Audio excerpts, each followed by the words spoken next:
चलिए स्टार्ट करते हैं इस वेबिनार को। थैंक यू सो मच, आप सब लोगों ने टाइम निकाल के इस वेबिनार को ज्वाइन करा और इसमें हमको सपोर्ट करा। तो इस वेबिनार का जो हमारा टॉपिक है वो है the rising of real estate इन इंदौर। और पिछले एक साल में इंदौर में लगभग हम 95,000 डील्स देख चुके हैं होते हुए, और लगभग 10,000 करोड़ से ज्यादा का प्रॉपर्टी यहाँ पे सेल हुआ है। इसी बीच में अगर रेवेन्यू की बात करें तो पिछले एक साल में जो 2020 में रेवेन्यू था वो 1100 करोड़ का था, और जो 2021 में रेवेन्यू है वो 1600 करोड़ का है। लगभग 42% की ग्रोथ रजिस्टर करी है इंदौर ने in terms of revenue also. तो निश्चित रूप से इंदौर का ये एक हिस्टोरिकल रिकॉर्ड है। इंदौर में अभी तक रियल एस्टेट में इतनी ग्रोथ देखने को नहीं मिली है जो पिछले एक साल में देखने को मिली है, और आगे हम और भी इसमें ग्रोथ देखने को मिल सकती है।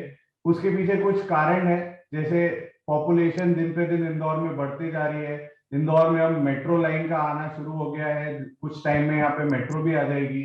इंदौर एक मेडिकल हब, आईटी हब और एजुकेशन हब के रूप में उभर रहा है। तो इंदौर का भविष्य रियल एस्टेट को लेके और ऐसे भी बहुत उज्जवल दिखता है।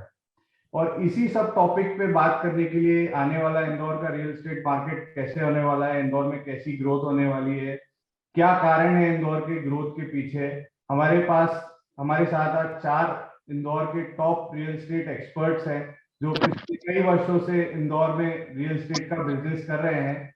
तो सबसे पहले मैं इंट्रोड्यूस करना चाहूंगा और वेलकम करना चाहूंगा मिस्टर विजय गांधी जी को, जो कि एक्स प्रेसिडेंट है क्रेडाई इंदौर के और चेयरमैन है कालिंदी कंस्ट्रक्शन प्राइवेट लिमिटेड के।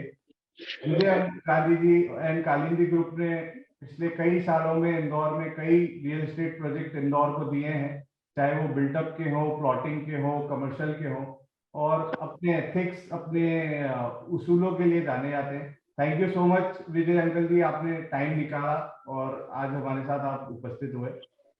अगले जो हमारे स्पीकर हैं वो है मिस्टर तपन अग्रवाल जी, जो कि इंदौर रियल एस्टेट में रेवोल्यूशनरी काम कर रहे हैं, प्रोफेशनल तरीके से काम कर रहे हैं। He is the CEO of Emerald developers, और इन्होंने अपनी पढ़ाई फॉरेन से करी है, इंडियन स्कूल ऑफ बिजनेस से इन्होंने एमबीए करा है, और अभी इंदौर में एमरॉल्ड के नाम से कई रियल एस्टेट प्रोजेक्ट्स ये लेके आए हैं, और आने वाले दिनों में कई इनके प्रोजेक्ट्स हम देखने को मिल सकते हैं। तपन जी, अगर आप तपन जी आप ऑनलाइन हैं? हाँ, I am here. Thank you. हमारे जो अगले स्पीकर हैं वो है मिस्टर दीपक अग्रवाल जी, जो कि इंदौर में पिछले 10 से 15 सालों से रियल एस्टेट में काम कर रहे हैं, और इन्होंने भी इंदौर में कई प्रोजेक्ट्स इंदौर को दिए हैं। स्पेशली अफोर्डेबल हाउसिंग में इन्होंने बहुत अच्छा काम करा है। अभी रिसेंटली ही इन्होंने जीके आनंदम नाम से एक प्रोजेक्ट कंप्लीट करा है निपानिया में। इसके पहले इन्होंने बालाजी हाइट्स, बालाजी स्काइज, कई ऐसे प्रोजेक्ट इंदौर को डिलीवर करे हैं और कई लोगों को बसाया भी है। Thank you so much Deepak ji for joining us. Thank you to have you. Last but not the least, जो हमारे सबसे अनुभवी और सबसे एक्सपीरियंस और डायनामिक गेस्ट है वो है mister Anuj Lal ji, who is the CEO of Aaron group county walk. ये पिछले 15 से 20 सालों से इंदौर में county walk oasis, county walk majestic और कई ऐसे प्रोजेक्ट्स इंदौर में कर रहे हैं। एंड इनका जो हंसमुख नेचर है और इनका जो मिलनसार है और जिस तरह से गाइड करते हैं वो हमारे लिए बहुत ही मोटिवेटिंग है। तो Anuj ji, thank you so much for joining us. It's pleasure to have you. Pleasure is mine Vipul, pleasure is mine. तो अनुज जी, आपसे ही मैं शुरू करना चाहूंगा, आपसे ही मैं यहाँ से डिस्कशन को आगे ले जाना चाहूंगा। अनुज जी, इंदौर में पिछले 1 से 2 साल में कई ऐसे लॉकडाउन, कई ऐसी प्रॉब्लम्स, इसके पहले भी जीएसटी, आपको कुछ नहीं रुकना 10 मिनट, इसके पहले भी रेरा, जीएसटी, डिमोनेटाइजेशन, कई ऐसी प्रॉब्लम्स आई, बट इंदौर का रियल एस्टेट मार्केट कभी टूटा नहीं। मतलब या तो वो स्टैग्नेंट हो गया या फिर आगे बढ़ा, और अभी लॉकडाउन के बाद तो काफी अच्छा राइज देखने को मिला है इंदौर के रियल एस्टेट मार्केट में। तो क्या ऐसा कैरेक्टरिस्टिक्स है इस शहर के कि जो इसको इतना टफ सिचुएशन में भी इतना स्ट्रांग बनाते हैं सर? ये वो इसकी ना रेंट की और उसके लिए बहुत सही आपने बात बोली कि पिछले कुछ सालों में काफी कुछ इंदौर रियल एस्टेट मार्केट ने झेला है या बर्दाश्त किया है, उसके बावजूद भी मार्केट टूटा नहीं। यानी कि इंदौर का मार्केट काफी रिजिलियंट है। मैं कहूंगा कि रिजिलियंट के साथ साथ काफी अडेप्टिव भी है। इसका कारण इंदौर की कोर बिजनेस स्ट्रेंथ है। अगर आप देखें, इंदौर में कुछ पुरानी पीढ़ियां हैं जिनका बिजनेस बहुत सीजनड है, और वो लोग इन सब उतार चढ़ाव और मार्केट और पैंडेमिक हो या नोटबंदी हो या जीएसटी हो, इन सब के समय इंदौर को उस कोर बिजनेस रियल एस्टेट पुरानी पीढ़ियों ने संभाल के रखा था। और जैसे कि इंदौर की भाषा में बोलते हैं कि इंदौर में किसी को भी आप हल्का पतला नहीं समझ सकते, क्या यहाँ सब गब्बर है। तो इंदौर में बेसिक जो कोर स्ट्रेंथ है लोगों में, वो उनका पुराना स्ट्रॉन्ग बैकग्राउंड है। और जो अन्य शहरों में देखा कि इन मुश्किल दौरों में लोग हाथ ऊंचे कर देते हैं, इंदौर में लोग हाथ थाम लेते हैं। जो स्पिरिट है इंदौर की, वो बहुत पॉजिटिव है। हमने नोटिस किया है कि जब कोई आपदा आती है तो इंदौर के लोग उस आपदा को अवसर में कन्वर्ट कर लेते हैं। अगर हम पैंडेमिक का एग्जाम्पल लेते हैं तो जितने भी सोशल ग्रुप्स हैं उन्होंने आगे बढ़ के एक दूसरे को साथ जोड़ा, साथ में सर्विस एजेंसीज बनाई, लोगों की मदद की। कितने वैक्सीनेशन ड्राइव्स, डोनेशन कैंप्स और क्या क्या इंदौर की पब्लिक ने नहीं किया इस पैंडेमिक के समय।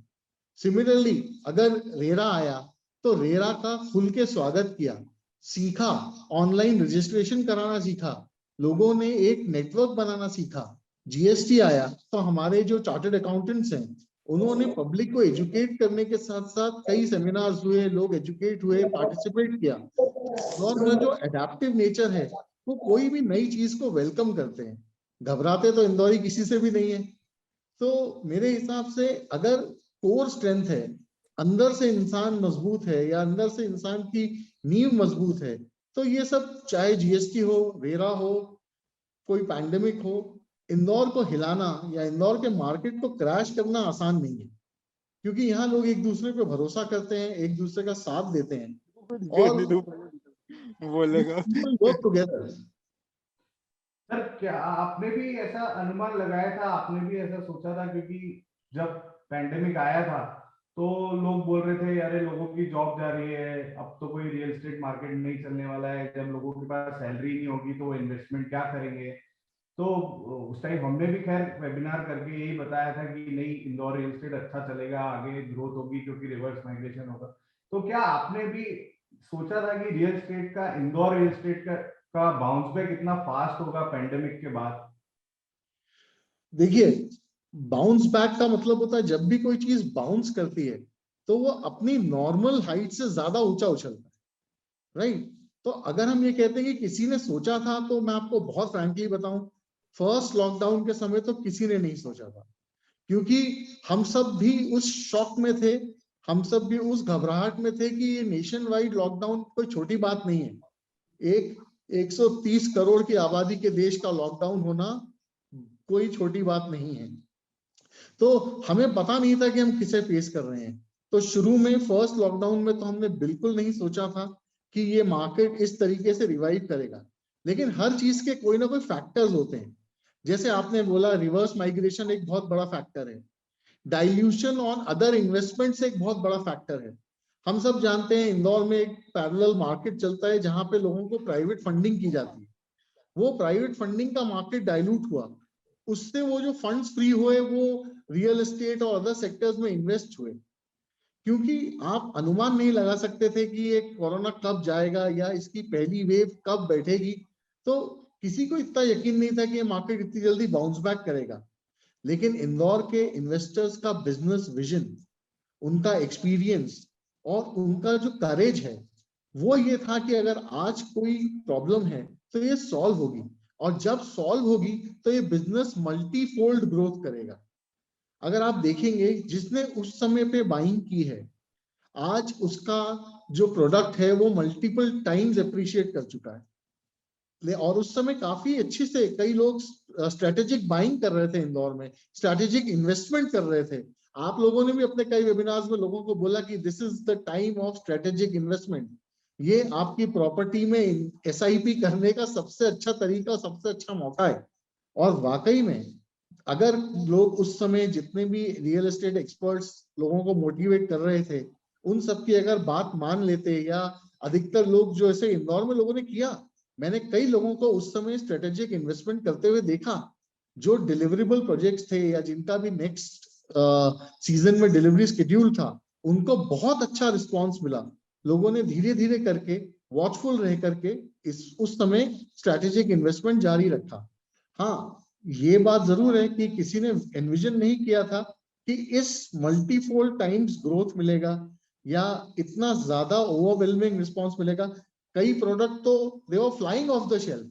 ऐसा था कि आप सुबह प्रोडक्ट लिस्ट करते थे, शाम तक बोलते थे कि नहीं है। तो इतना एक्सपेक्ट किसी ने नहीं किया था।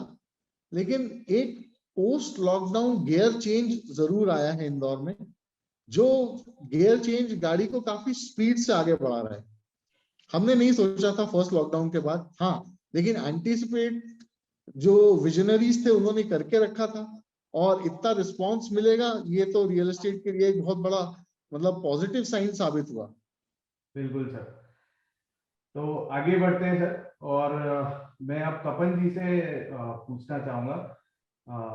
तपन जी, अभी देखने में आ रहा है, हम भी जब कस्टमर से डील करते हैं, कस्टमर से बात करते हैं, पूछते हैं, तो एक बहुत ही इंटरेस्टिंग फैक्ट नजर में आ रहा है कि लोग अब प्राइसिंग, डिस्काउंट और उसके पीछे नहीं भाग रहे हैं। लोगों को अब बिल्डर की क्रेडिबिलिटी, उसका डिलीवरेंस, उसका कमिटमेंट, उन चीजों की ज्यादा वैल्यू नजर आ रही है। तो क्या आपको लगता है कि ऐसा होने से मार्केट अब कंसोलिडेशन की तरफ बढ़ रहा है, और आने वाले टाइम में सिर्फ बड़े big builders, big players, developers जो एक क्रेडिबिलिटी के साथ, डिलीवरी के साथ काम कर रहे हैं, वही अब काम करेंगे? Thank you, Vipul Bhaiya, for having me here on this webinar. सभी लोगों को नमस्कार जो ये वेबिनार देख रहे हैं। तो विपुल भैया, सबसे पहले जिस तरीके से अनुज जी ने बिल्कुल सही कहा कि इंदौर का इन्वेस्टर समझदार है, और पिछले 10-12 सालों में लगी ठोकर के बाद इंदौर का इन्वेस्टर सबसे पहले एक बात ये समझ चुका है कि जिस चीज में वो इन्वेस्ट कर रहा है और जिस चीज से वो वैल्यू एक्सपेक्ट कर रहा है, चाहे वो प्लॉट हो या फ्लैट हो या कोई ऑफिस स्पेस हो, उसको वैल्यू देने वाला एट द एंड यूजर ही होता है।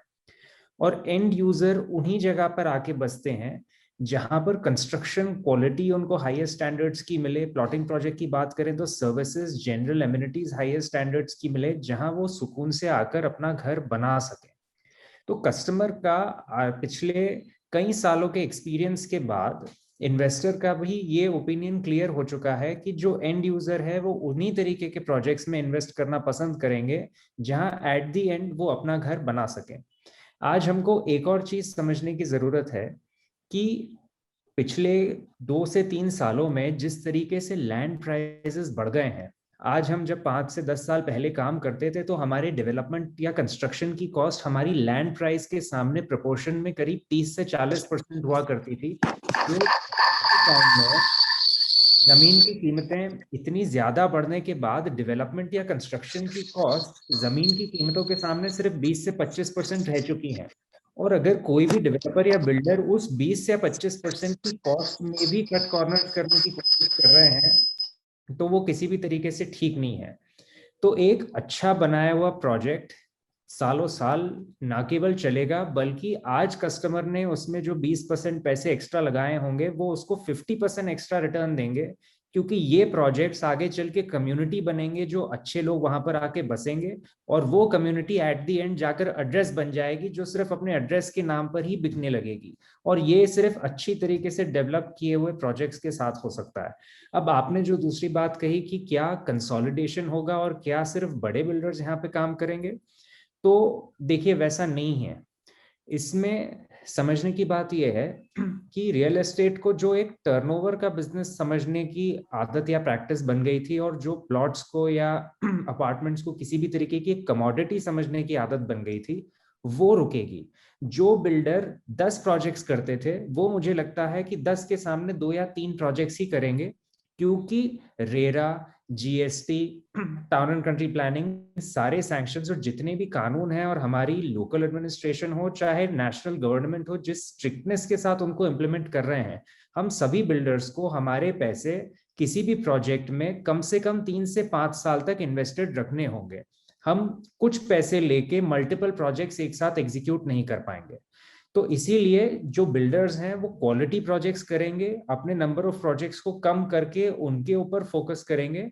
इसीलिए जो कंसोलिडेशन होगा वो चंद सालों में आने के बाद जो इन चीजों को समझ पाएंगे वही बिल्डर आगे निखर कर आ पाएंगे जो अपने प्रोजेक्ट्स में लंबे समय तक इन्वेस्टेड रहेंगे। बाकी इंदौर में छोटे बड़े बिल्डर्स सभी के लिए जगह है, ऐसा बिल्कुल भी नहीं है कि सिर्फ बड़े बिल्डर्स ही काम करें। Thank you. मतलब it will be a game of मतलब क्वालिटी और क्वांटिटी कम हो जाएगी और क्वालिटी पे ज्यादा प्रेफरेंस दिया जाएगा। अगर आप 10 प्रोजेक्ट्स कर रहे हैं तो आप 5 करेंगे, बट क्वालिटी 5 प्रोजेक्ट्स करेंगे। एब्सोल्युटली। दीपक जी, अगला सवाल मैं आपसे पूछना चाहूंगा, क्योंकि आपने अफोर्डेबल हाउसिंग में अभी इतना काम करा है और आपने कई ऐसे अपार्टमेंट्स बनाए हैं। अफोर्डेबल हाउसिंग के साथ आपने वो सारी क्वालिटीज, वो सारी एमिनिटीज उस टिकट साइज, उस ब्रैकेट को प्रोवाइड करी है जो उसका एक एस्पिरेशन होता है। तो आपको क्या लगता है जो डिमांड है अफोर्डेबल हाउसिंग की, क्योंकि हम लोग बड़ा घर, बड़ी जगह देख रहे हैं रहने के लिए, तो अफोर्डेबल हाउसिंग क्या अभी भी चलेगा?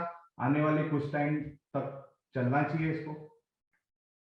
Hi Vipul, first of all, thank you for giving me an opportunity to speak here. Hello everyone. So as far as affordable housing is concerned, तो मुझे लगता है अफोर्डेबल हाउसिंग तो पिछले 10 सालों से बिल्कुल है। Sorry, hello hello, We can hear you, Bhaiya. You can continue. आवाज ब्रेक हो रही है दीपक जी आपकी। I think we can hear him, Vipul Bhaiya. Hello. We can hear him. We can hear you clear, Deepak bhaiya, please continue. Yeah, please continue. Vipul जी के internet में तो problem. Affordable housing तो पिछले 1 decade से continue year on year growth है इस चीज की, और आगे भी कांस्टेंट रहेगी। उसका रीजन है कि Indore is a city of business. तो जितना माइग्रेशन है वो किसी और शहर में आपको मध्य प्रदेश के देखने को नहीं मिलेगा। कोई बच्चा अगर एक बार मध्य प्रदेश से या कहीं से भी इंदौर आता है तो वो दोबारा अपने गांव या किसी भी छोटे शहर को या किसी भी सबब में वापस जाना नहीं चाहता है। एवरीबडी वांट्स कि मेरा बच्चा यहीं बिजनेस करे, मैं शायद यहीं आगे ग्रोथ लूं, मैं आगे यहीं बिजनेस करूं, यहीं जॉब लूं। क्योंकि मैंने जो पिछले 10 सालों में जितना रिटेल देखा है, जितना भी, क्योंकि मैंने 1-on-1 सेल्स भी देखी है और बल्क सेल भी देखी है। अफोर्डेबल हाउसिंग ज्यादातर मुझे माइग्रेशन गेम बहुत लगा है, and Indore is a city for migration. Post Covid कुछ चैलेंजेस अफोर्डेबल हाउसिंग के ये रहे हैं। अब वो प्रोजेक्ट ज्यादा चलते हैं जिनमें कि आप ज्यादा एमेनिटीज, बेटर ओपन एरिया और क्वालिटी प्रोडक्ट, ये सब बहुत जरूरी हो गया है। जैसे कि अभी तपन ने बताया, अनुज जी ने बताया, इंदौर ने इतना अच्छा बाउंस बैक करा, ये किसी को नहीं मालूम था। इंदौर में जो प्रोजेक्ट्स हैं, जो बिल्डर्स हैं, उसकी क्रेडिबिलिटी और इन सब चीजों पे कस्टमर का फोकस बहुत ज्यादा है। कस्टमर अच्छी सोसाइटी चाहता है, ही इज रेडी टू पे मोर। उसको नंबर से मतलब नहीं है कि फ्लैट उसका 25 लाख में आ रहा है, 20 लाख में आ रहा है। सस्ता महंगा इतना इंपॉर्टेंट नहीं है, जितना इंपॉर्टेंट उसके लिए क्वालिटी है, जितना इंपॉर्टेंट उसके लिए उसमें एमेनिटीज है, ओपन एरिया है। ये सब चीजें मुझे लगता है कि बहुत इंपॉर्टेंट है अफोर्डेबल हाउसिंग के लिए स्पेशली। और जहां तक कि आपने बोला कि बड़ी स्पेसेस, तो बड़ी स्पेसेस या बड़े घर नॉर्मली मुझे लगता है जो सेकंड होम देख रहे हैं, दोज पीपल डेफिनेटली उसकी डिमांड बड़ी है, बट वो उन लोगों की है जिनके पास ऑलरेडी एग्जिस्टेंस में एक घर है। वो बड़ा घर दूसरा सेकंड होम की तरह बड़ा घर हो सकता है। बट अफोर्डेबल होम में आपको, जैसे अभी हमने हमारा एक प्रोजेक्ट कंप्लीट किया तो उसमें हमने यही चीज पे ध्यान दिया कि 1000 फुट के फ्लैट के साथ 10,000 फुट का ओपन गार्डन है। उसके लिए इम्पोर्टेंट ये है कि उसके पास ओपन एरिया कितना है। वो जब अपने काम से वापस लौट आएगा, अपने घर आएगा, तो उसकी फैमिली के साथ, उसके चिल्ड्रंस के साथ वो कहाँ बैठ सकता है। ये सब चीजों पे लोगों का बहुत फोकस। मतलब अफोर्डेबल हाउसिंग विल कंटिन्यू, क्योंकि जिसके पास घर नहीं है उसको तो एक घर डेफिनेटली जिसके पास छोटा घर है उसको बड़ा घर चाहिए, तो दोनों चीजें चलने ही वाली है, दोनों चीजों में कोई फर्क नहीं देखने को मिलेगा आपको। चलिए आगे बढ़ते हैं। विजय अंकल जी, अगला सवाल मैं आपसे करना चाहूंगा। आप पिछले 15-20 सालों से बाईपास पे काम कर रहे हैं, बाईपास पे वर्किंग कर रहे हैं, और पिछले 1 साल में जो ग्रोथ हमने देखी है, लगभग 100% की ग्रोथ हमने बाईपास पे देखी है। और जिस तरह से बाईपास आगे बढ़ा है, तो आपको क्या लगता है आने वाले दिनों में अभी बाईपास पे और ग्रोथ पॉसिबल है? क्या ये और आगे जाएगा? अभी आप म्यूट है शायद।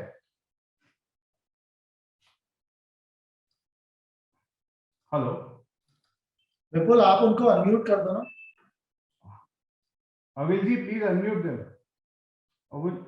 अविल ji, We have requested to unmute him. Hello, yes yes, now audible. Thank you Vipul. नहीं, जो आपने बाईपास का बोला, आ रही आवाज? यस यस यस, आपने जो बाईपास का बोला बिल्कुल सही है कि बाईपास का ग्रोथ बहुत ज्यादा है। पिछले 3 साल की अगर अपन बात करें तो 100% ग्रोथ है। और जो मेरी सोच है उस हिसाब से फ्यूचर जो बाईपास है वो फ्यूचर का एमजी रोड और एमजी रोड के जितने बेस्ट शोरूम्स और ये सब लोग आएंगे। तो अब तो शुरुआत हुई है, अभी तो 100% ग्रोथ मिली। अगले 3 साल में यू विल सी के मैक्सिमम अच्छे शोरूम वगैरह ये वो सब बाईपास पाएंगे तो मैक्सिमम ग्रोथ मिलेगी। और कोविड के कारण लोगों ने पहले जो एक बाईपास पार करके लोग आने में घबराते थे, वो हिच उनकी खत्म हो गई है। तो हिसाब से आप देखिएगा अगले 2 या 3 साल में मैक्सिमम लोग इधर ही अपना शिफ्ट करेंगे। रो हाउसेस आएंगे, बड़े बड़े बंगलेज आएंगे। और दूसरा, आप इंदौर के जो बेस्ट बिल्डर्स है, everybody is coming on bypass, सबके प्रोजेक्ट्स आ रहे हैं। तो बाईपास का फ्यूचर बहुत अच्छा है। बिल्कुल सही अंकल। जिस तरह से आपने बाईपास को आज से 10 साल पहले देखा था, और जिस तरह से आप बाईपास पे अपना सारा बिजनेस लेके गए थे, वहां पे आपने प्रोजेक्ट्स प्लान करे और सब करे, तो आपके ही नजरिए से मैं जानना चाहूंगा कि इंदौर में ऐसा कौन सा दूसरा एरिया है जो आज से 10 साल 15 साल बाद बाईपास जितनी ग्रोथ आज रजिस्टर करा है वो आज वहां पे देखने को मिल सकती है कुछ टाइम बाद अपने को? ऐसा कौन सा एरिया, पोटेंशियल एरिया लगता है आपको? मेरे हिसाब से तो एक नैनोद साइड में फ्यूचर बहुत अच्छा है। अभी अच्छे सब बिल्डर्स लोग भी उस साइड जा रहे हैं। Nainod will be the second highest growth, Nainod और राऊ साइड में, राऊ पीतमपुर जो रूट है, क्योंकि वहां पे जो एक्चुअल यूजर्स आ रहे हैं। क्योंकि एक्चुअल डेवलपमेंट तभी होता है जब यूजर बेस्ड वहां पे बिजनेस होता है। सिर्फ इन्वेस्टर बेस से ग्रोथ नहीं आती है, शॉर्ट टर्म जरूर होती है, पर लॉन्ग टर्म पे इन्वेस्टर बेस जहाँ पे लोग आते हैं उसका ही एडवांटेज होता है। आज बाईपास पे भी हम लोगों ने बसावट करी तो ग्रोथ मिली हम लोगों को। बिल्कुल सही है, बसावट से ही ग्रोथ मिलती है। और अभी इन एरियाज में आने वाले कुछ टाइम में बसावट अपन देख रहे हैं, जिस तरह से लोग वहां शिफ्ट हो रहे हैं, तो आई थिंक नैनोद और राव पीतमपुर वाला जो एरिया है वो एक नेक्स्ट डेस्टिनेशन के रूप में डेवलप हो रहा है, और आने वाले कुछ टाइम में वहां पे भी इस तरह की ग्रोथ अपन देख सकते हैं। बिल्कुल। कमिंग बैक टू अनुज जी, मैं आपसे पूछना चाहूंगा कि जैसे अपन अभी अफोर्डेबल हाउसिंग भी डिस्कस कर रहे थे, आप उस टाइम से बड़े घर, बड़े प्लॉट्स, उस टाइम से आप डील कर रहे थे जब कोई ये चीज करता नहीं था इंदौर में, और आप उसी टाइम से इसको करते आ रहे थे, और रिसेंटली इन चीजों की डिमांड बहुत बड़ी हुई दिखी, बड़े प्लॉट्स, बड़े घर और ये सारी चीजों की। तो आपको क्या लगता है इसके पीछे क्या मेजर कारण रहे, और ये कितना लंबा अभी चलने वाला है? कितना लंबा टाइम तक इसकी डिमांड दिखती है आपको कि बनी रहेगी?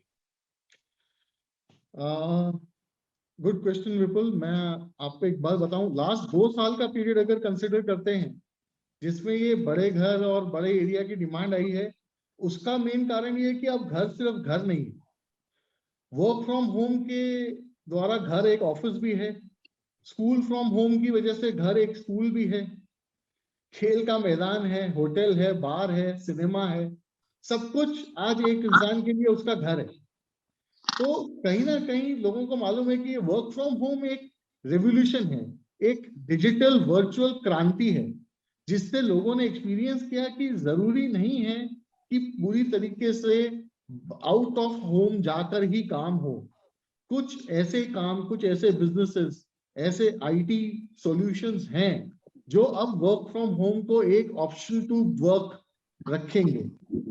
जैसे हमने अभी स्कूल देखा, लास्ट 2 साल से काफी बच्चे घर से स्कूलिंग कर रहे हैं, घर से कोचिंग कर रहे हैं। और ये क्योंकि सेफ्टी रीजन, कोविड पैंडेमिक की वजह से स्कूल फिजिकली जा नहीं पा रहे हैं, तो बच्चों को डिस्टर्बेंस होती है, तो कहीं ना कहीं एक अलग स्पेस पढ़ने के लिए चाहिए। घर से काम करते हैं तो एक वर्क डेस्क चाहिए जहां से काम कर सकते हैं। योगा ऑनलाइन सेशंस हो रहे हैं, फिटनेस सेशंस ऑनलाइन हो रहे हैं, बच्चों के गेम सेशन ऑनलाइन हो रहे हैं। हमारी सोसाइटी में कोरोना में हम लोगों ने जूम पे बहुत दिनों तक अंताक्षरी खेली है। मैं अपनी टाउनशिप की बात करूंगा, काउंटी वॉक की। हमारा रेजिडेंट्स फोरम कोरोना में अगर मिल नहीं पा रहा था तो ऑनलाइन हम लोग एक दूसरे के साथ एंजॉय कर रहे थे। तो ये बड़ा घर होना एक एडवांटेज होने जा रहा है। और हम लोगों को ऐसा लगता है कि अगर आपके पास कोई घर से काम करने की सुविधा है या घर से बच्चे को ऑनलाइन क्लास करने की फैसिलिटी है, तो सेफ्टी रीजन से और प्लस एक प्रॉपर टेक केयर की वजह से ये बड़ा घर आपको एक सहूलियत देता है। और जहां तक हमारे इसको एनविजन का सवाल है, हम लोगों ने जब अपनी first township county walk Indore में लॉन्च की थी, तो पहली बार उस टाउनशिप के बड़े प्लॉट्स का कॉन्सेप्ट भी हम लोग लेके आए थे।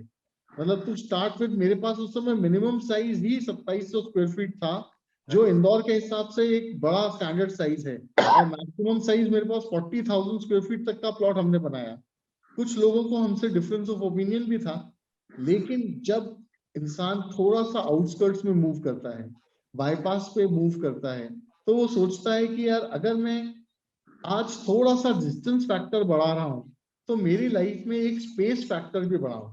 मेरे घर में खुद का गार्डन हो जाए, थोड़ा एक किचन गार्डन हो जाए, बच्चों के लिए एक प्ले एरिया हो जाए, मेरे लिए एक होम थिएटर हो जाए। मतलब अपने जीवन में लोगों की एस्पिरेशंस बढ़ने लगी बड़े प्लॉट साइजेस से। मैंने इतने सालों में इंदौर में काफी लोगों को अपने लाइफ के ड्रीम्स पूरे करते हुए देखा है, क्योंकि उनके पास एक बड़ा प्लॉट था जिसको वो अपने एक घर के अंदर कन्वर्ट कर सके। इमेजिन कीजिए, आज हर रूम के साथ ड्रेसिंग होना, स्टडी होना, लोगों के पर्सनल पूल बनना, ये सब पॉसिबल तब होता है जब आपके पास एक वर्चुअली नहीं एक्चुअली बड़ा स्पेस हो।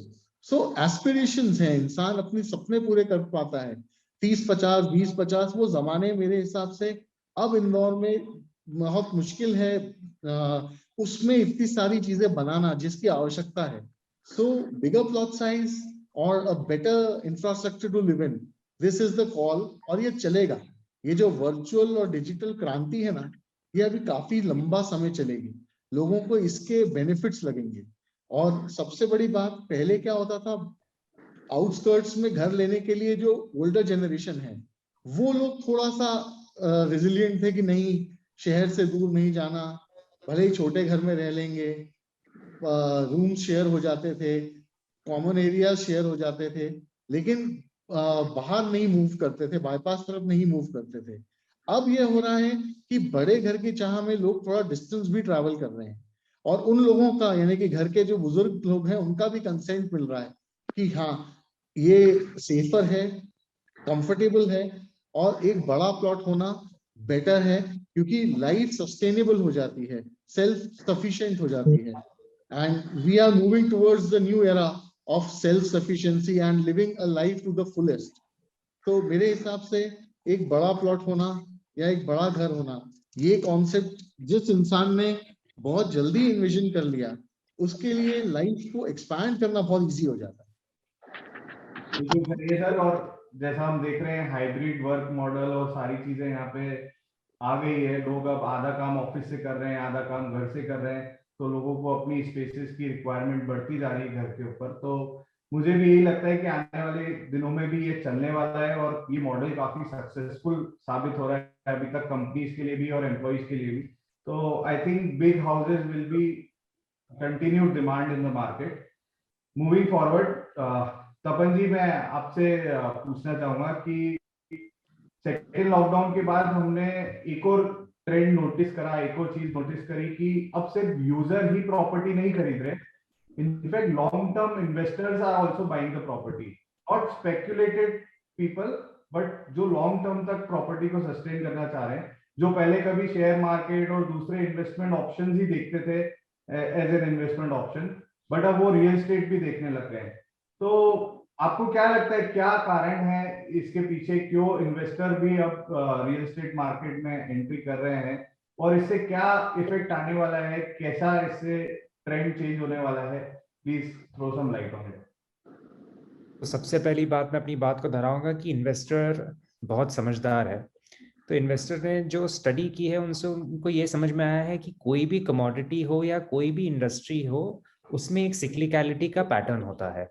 हमने रियल एस्टेट में देखा कि 2008 से लेके करीब 2018 तक इसमें एक डाउनटर्न था।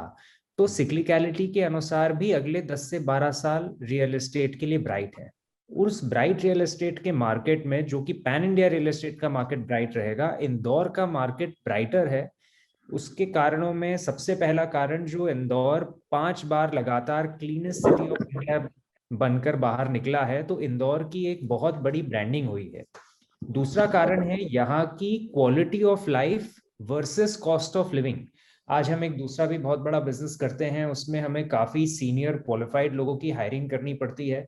उसके अंदर हम लोगों ने देखा कि इंदौर माइग्रेट करने में, चाहे बॉम्बे, दिल्ली, हैदराबाद, कोलकाता, चेन्नई, बैंगलोर, अब्रॉड तक के लोगों को भी कोई प्रॉब्लम नहीं है, क्योंकि यहाँ जो क्वालिटी ऑफ लाइफ है, वर्सेस लिविंग है, चाहे बड़े घर हो, चाहे कम ट्रैफिक हो, चाहे सस्ते स्कूल्स की फीस के साथ हायर क्वालिटी ऑफ एजुकेशन हो, ये लोगों को इंदौर की तरफ अट्रैक्ट करता है।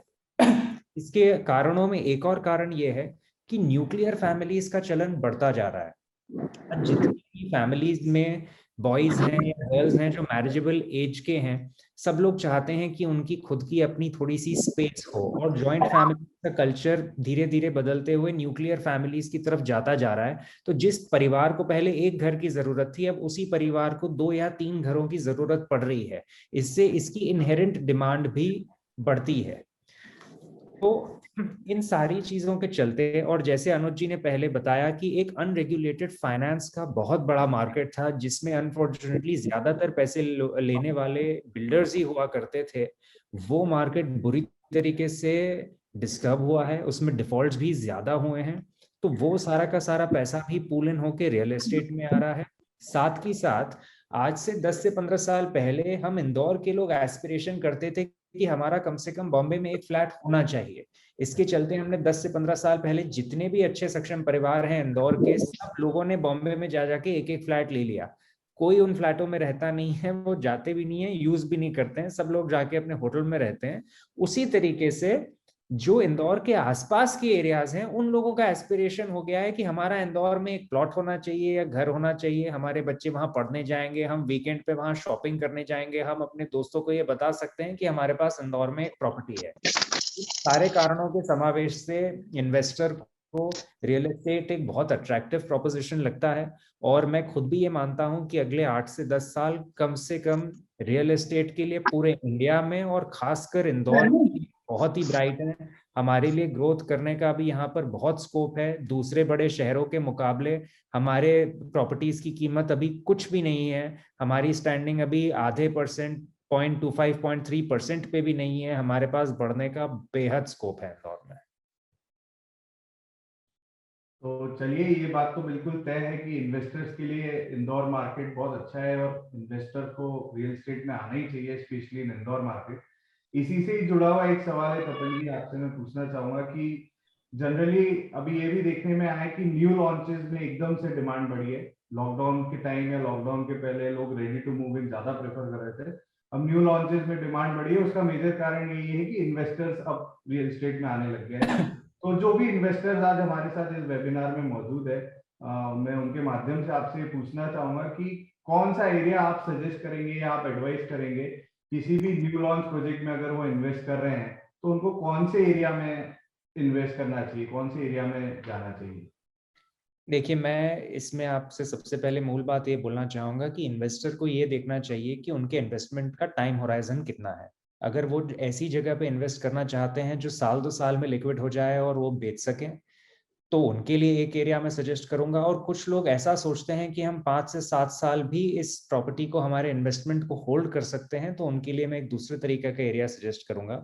जो लोग सोचते हैं कि हमारा इन्वेस्टमेंट जल्दी लिक्विड हो जाए और एक अच्छे रिटर्न के साथ बने, तो मेरे पर्सनल ओपिनियन में देवगुराड़िया से अगर आप शुरू करेंगे तो देवगुराड़िया, बिचोली, कनाड़िया, हिंगोनिया, झलारिया, मायाखेड़ी, सूलाखेड़ी, अरंडिया, ये जो पूरा बेल्ट है जिसको शायद हम ईस्ट इंदौर भी बोलते हैं, यहाँ पर हमने देखा है कि एक नेचुरल फ्लो एंड यूजर्स का बन चुका है। जिस तरीके से दूसरे पैनलिस्ट्स भी बोल रहे हैं कि अब किसी भी आदमी में बाईपास क्रॉस करके दूर तक जाने की कोई झिझक बनी नहीं है। और हम भी हमारे प्रोजेक्ट्स में जिस तरीके से एंड यूजर को फोकस कर रहे हैं, तो एंड यूजर बड़ी हंसी खुशी इन सारे एरियाज में आके बसने के लिए तैयार है। तो एक, चूंकि अब रियल एस्टेट के प्राइसेस एक अच्छे लेवल पे आ चुके हैं, यहाँ से कोई भी इन्वेस्ट करता है अगले 2 से 5 साल के लिए, तो उनको अच्छा रिटर्न भी मिल सकता है, प्लस उनकी प्रॉपर्टी हमेशा लिक्विड रहेगी। वो कभी भी अपनी प्रॉपर्टी बेचना चाहेंगे तो उनके सामने उनको एक बायर मिलेगा। अगर वो थोड़े लंबे समय के लिए इन्वेस्ट करना चाहते हैं, तो सुपर कॉरिडोर अभी भी एक ऐसी जगह है जो एक सरप्राइज एलिमेंट प्रूव हो सकता है, क्योंकि जिस तरीके से आईटी का इंदौर में मूवमेंट है, मुझे ऐसा लगता है कि जो रियल एस्टेट के प्राइसेस बैंगलोर, पुणे, हैदराबाद, ये तो 3 सबसे बड़े आईटी के हब्स हैं, यहाँ पे जिस तरीके से रियल एस्टेट महंगा हो गया है, कॉस्ट ऑफ लिविंग महंगी हो गई है, उस तरीके से बहुत बड़ी पॉसिबिलिटी है कि यहाँ पर एम्प्लॉयज की स्ट्रेंथ बढ़ना शुरू हो जाए, उससे ऑफिस स्पेस, कमर्शियल स्पेस की डिमांड बढ़ेगी, तो आसपास रेजिडेंशियल एरिया के अंदर मूवमेंट आने के चांसेस भी होंगे। तो सुपर कॉरिडोर एक ऐसा हिडन सरप्राइज हो सकता है जिसमें अगले 5 से 7 साल मिनिमम एक इन्वेस्टर को बने रहना पड़ेगा, पर 5 से 7 साल बाद super corridor can be a very bright surprise.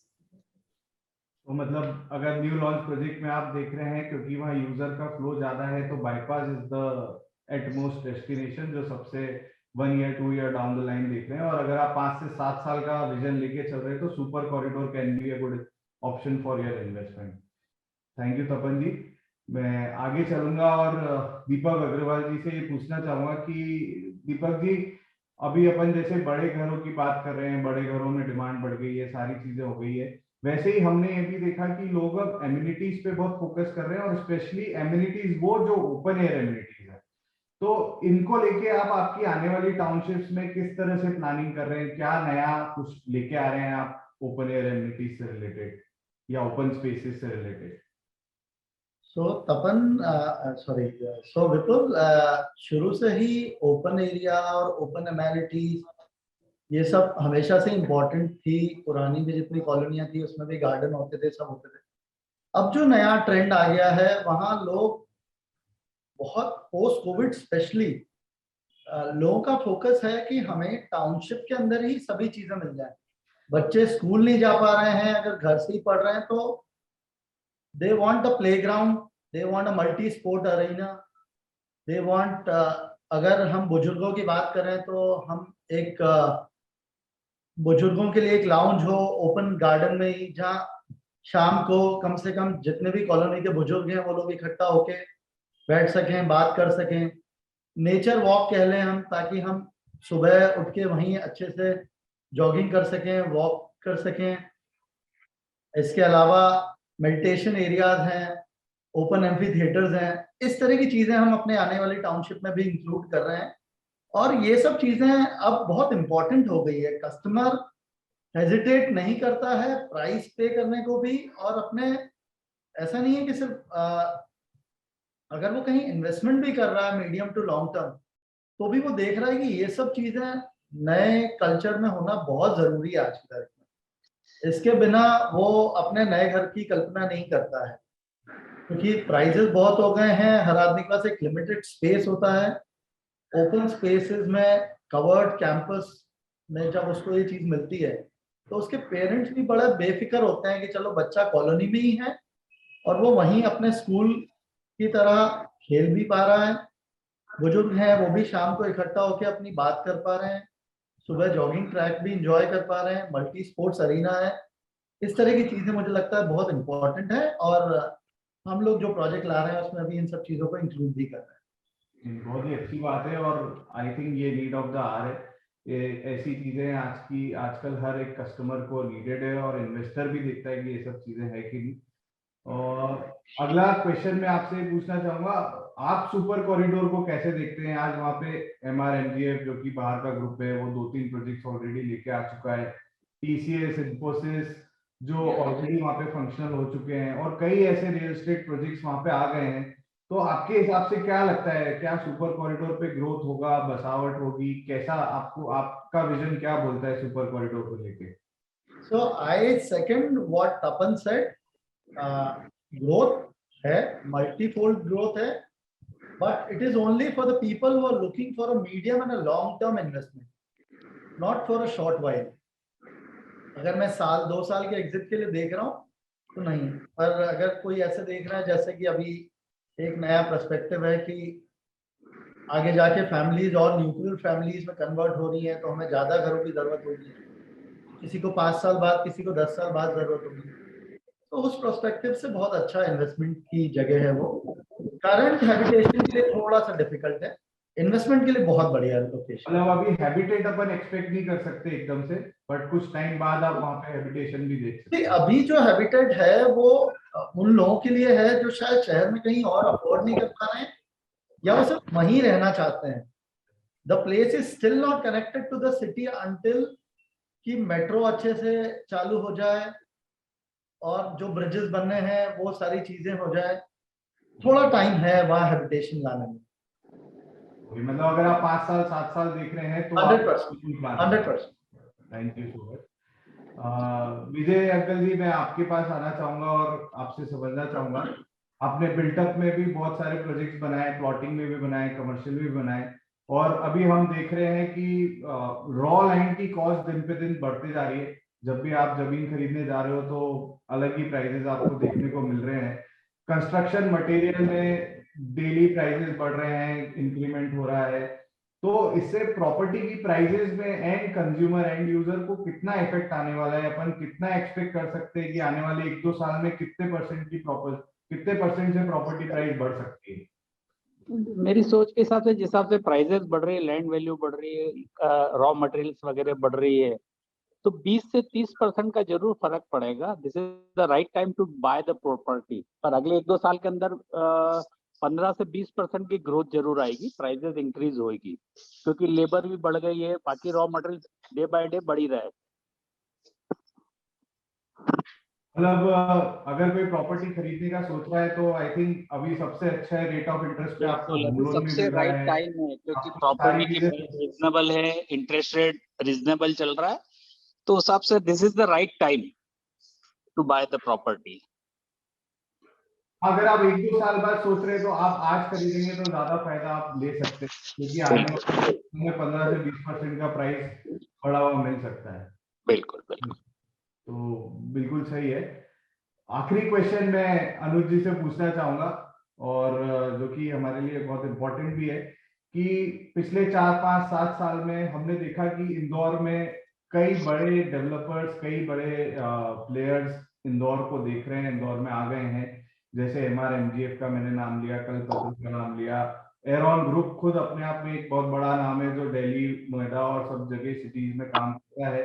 और जनरली वो लग्जरी प्रोडक्ट बनाते हैं, या तो लग्जरी अपार्टमेंट बनाते हैं, या फिर मॉल्स बनाते हैं, या कुछ इस तरह से चीजें करते हैं। बट जब प्लेयर्स सब इंदौर में आए, इन सब ने अडेप्टेशन को अपनाया और इंदौर के हिसाब से प्रोडक्ट आप लोगों ने यहाँ पे प्लान करे, इंदौर के हिसाब से यहाँ पे अपने प्रोडक्ट बनाए। तो क्या डिफरेंस क्रिएट होता है? मतलब एक नॉर्मल, मतलब इंदौर लेवल पे जो डेवलपर्स काम कर रहे हैं, और आप जब आके आप जब इतना बड़ा काम वहाँ लग्जरी में कर रहे हैं और इस तरीके के प्रोडक्ट बनाते हैं, तो किस तरह से डिफरेंस क्रिएट होता है? और इसकी डिलीवरी को आप कैसे मैच करते हैं? मतलब क्योंकि वहां पे भी एक बड़ा काम चलता है, यहाँ भी एक बड़ा काम हो जाता है, तो हाउ डज इट वर्क?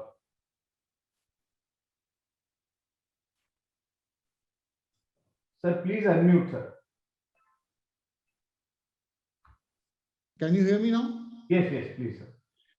देखिए बिल्कुल, ये जो बात है रिगार्डिंग बिग ग्रुप्स और वी से नेशनल प्लेयर्स जब किसी टायर 2 सिटी में आते हैं या इंदौर जैसे किसी डेवलपिंग सिटी में आके काम करते हैं, तो बेसिकली हमारा एक रिसर्च होता है उस शहर के बारे में फर्स्ट अप कि मार्केट एपेटाइट क्या है और उस एपेटाइट में मार्केट शेयर ऑफ डिमांड क्या है।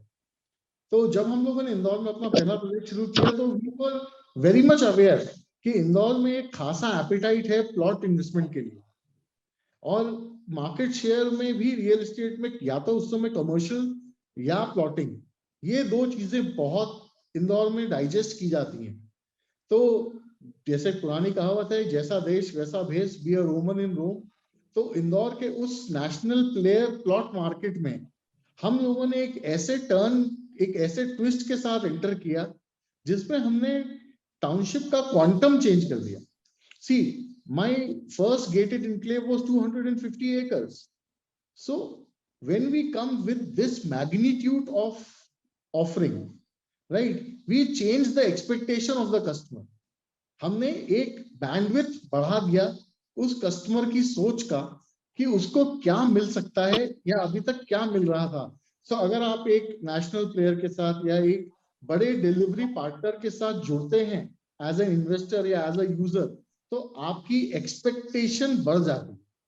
और हमने उस समय कोशिश की कि आज दिल्ली में जो हम काम कर रहे हैं या हम आईटी पार्क बना रहे हैं, मॉल बना रहे हैं या लग्जरी अपार्टमेंट्स बना रहे हैं, तो उस क्वालिटी, उस लग्जरी और उस स्पीड को हम इंदौर में लेके आए।